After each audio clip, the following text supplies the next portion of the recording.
I want to start by giving a shout out to Nico and his family. Got a chance to spend some time with them at Monroe Carroll Children's Hospital on Friday, and Nico is awaiting a heart transplant. He's been in the hospital for a month.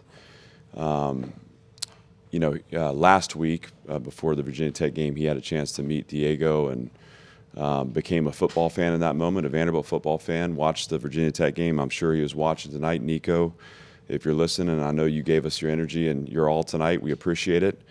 Hopefully more wins ahead. Also wanted to take a chance or take an opportunity just to say hello and shout out Bobby Johnson. Without Coach Johnson, none of this would be possible for me. And I had a chance to visit with Coach last night, which was really special. I think anytime I get a chance to hear from him, it means a lot to me. And I know he and Catherine were cheering us on and have been cheering us on. So we love you, Coach, and great to hear your voice last night. Proud of the team, proud of the way they approached the game tonight.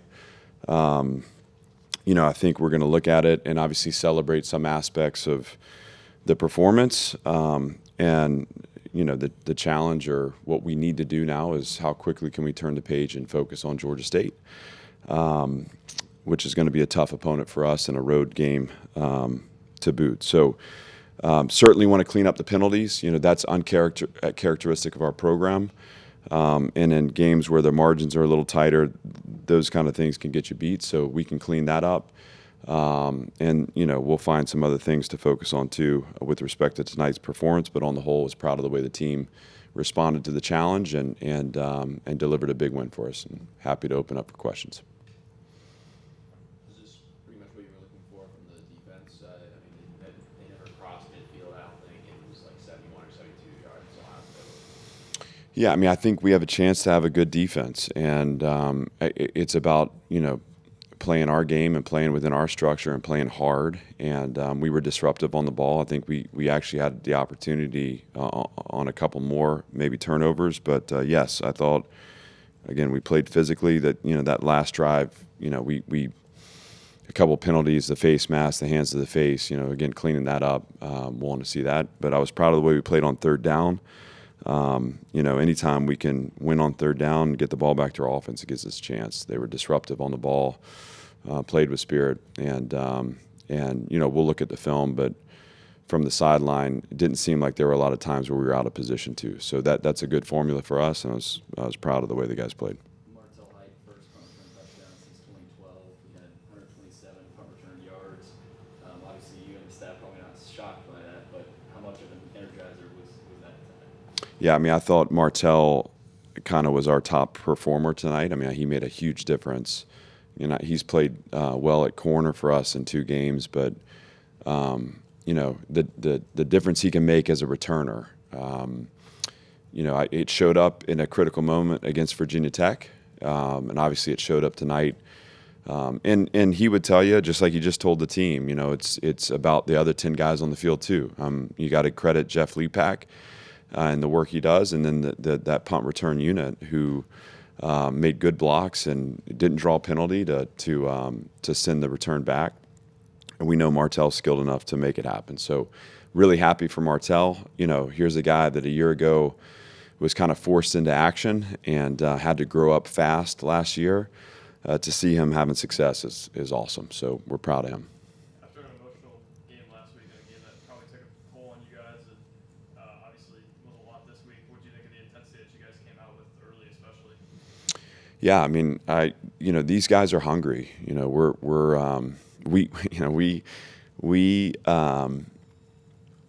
We have a chip on our shoulder, and we know we have a lot to prove here, and we don't take for granted the opportunity to go out and play.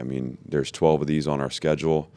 We're fighting for more, and I think we're also fighting for that top-end performance that's going to allow us to be competitive in our league, because our league is really hard. And so, there wasn't a lot I needed to do to get this group focused. I thought we had a good week of prep. And we're going to need to do that again and then some coming up, because, again, we're going to have to take this team on the road, and it takes a mature team to win on the road. And but proud of the way they came out and pleased with the response, and I know they're hungry for more. Do you think this kind of showcased how the depth has improved over the last 3 years or so? Yeah, I mean, it's I felt like we were featuring a number of different guys, Tristan Brown with his first catch, actually Cole Spence with his first catch, and a touchdown catch at that from Eli Stowers, which was really cool. AJ Newberry with his first touchdown, a guy I thought he ran the ball really well tonight. We're going to need that as the year goes on.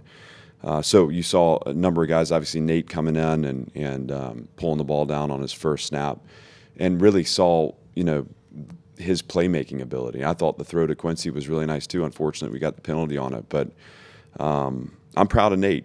Shoot, that guy had battled for the starting job, has a ton of respect for Diego, and he's going to keep working on himself so that when his time comes, he'll be ready. But we were able to play a bunch of guys on defense. Some of those guys getting their first snaps of the season defensively.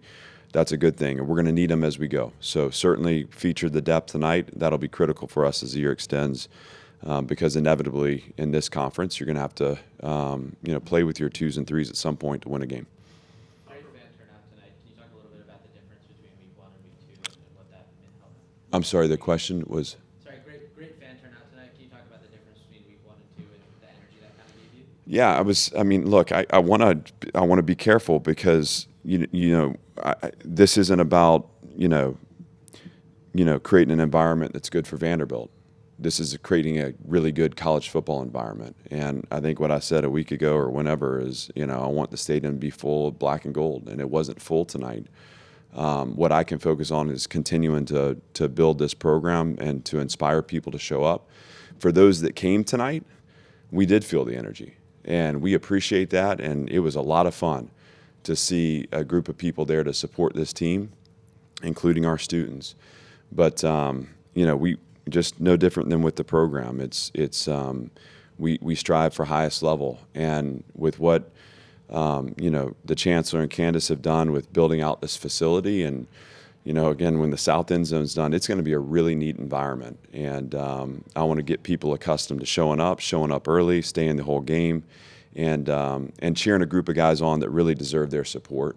But again, I'm grateful for those fans that showed up tonight, that stayed with us. We felt the energy, so appreciated, and it gave us a taste of what can be, and now it's about pushing into more. Taco Wright's obviously a guy who's paid his dues here and has been here for a while, stuck around. How filling was it for you to see him make that play? Yeah, Taco, I have a lot of strong feelings about Taco. He is someone who wants a bigger role, and I know he does, because he's a competitor and he's a good football player. And yet he fills the role that he has with discipline, respect, and spirit every single day. And he loves this team. He loves being a part of this team. And it's just an example of someone who has stayed the course, has stayed focused on how he can contribute day in, day out to make us stronger. And it's no surprise that when you live that way and train that way, when your moment comes in the game, you make a big play. That's just not surprising to me. I was so happy for him. And we're going to look up again at some point in the season, and Taco will be on the field in a critical game, to give us a chance to win it. And I believe in him as a player, and so happy for him and proud of him for taking advantage of the opportunity he got tonight. Ricky had a shot at an interception, so did Dante, and then last week there were a couple chances as well. How do you evaluate that, and how do you work that with those guys? How crucial are those? Yeah, we gotta capitalize. That those margins will be the difference for us at some point moving forward. And I think even last week, when you look at the two we had a chance at the end of the first half, those could have been absolute game changers. So the good news is they're putting themselves in position to attack the ball. We have to do a better job of finishing. That'll happen. Obviously, we trained it in practice, and ball skills is an important part of being a defender. We'll need to finish on those moving forward. Was disappointed for those guys that they weren't able to capitalize tonight, but something that we'll focus on and make sure that we're, getting the work with the ball so that when given that opportunity, we have a chance to finish. what are the biggest ways that you think you can kind of build on this game going forward? Well, I think, first of all, there are going to be things that we want to clean up from the game. So you build on it by learning from it. And we'll celebrate the result here for the next, 24 hours and be excited about the fact that I feel like we played a game that is reflective of who we are as a program. But then it shifts into saying, hey, here are the margins that we could have won to make it even better. We're looking at our performance, no matter who we get measured against. And then I think just to the point about the depth too. A lot of guys played tonight, so this can be a momentum builder that way, where guys got their first snap experience. I think, you may have asked earlier in the week about playing a number of guys and freshmen getting opportunities. I think when you see those guys get on the field and get their touches and kind of get their legs under them out there, it gives you opportunities to insert them later on too. So that'll be huge from tonight. And the good news is, no matter who we rolled out there, I felt like the units on the field held the line and played to standard, and I think that's a pretty strong statement. You mentioned earlier the team kind of having a chip on their shoulder. How much has that propelled them to the performance they've been able to have early? Yeah, I mean, we want to prove ourselves. We want to take advantage of the moment. I think we came out last week and we didn't surprise anyone in our team room, but obviously a lot of people were surprised to see the way this program played last week. And we don't want to give up that spotlight. We want to make sure if people are going to pay attention to us, that we are taking advantage of that and playing a certain level that we're proud of. And so we are in a prove-it mindset right now, and I got a bunch of hungry competitors in here that quite frankly are ready to rewrite the narrative. And it's taken time to get to this point. Again, all those words don't really matter. It's going to be shifted to the work that needs to be done, but there is a mentality there that is fueling us. And I'm excited about that. And, that mentality is one that I share with them too. So I think anytime you see kind of your personality or your imprint in the team's personality or the team's attitude, that's a good thing, And so, again, we'll celebrate being 2-0, but we're going to shift our focus to be the best prepared team we can be as we go down to Atlanta to play Georgia State. Anything else? Thank you. Thanks.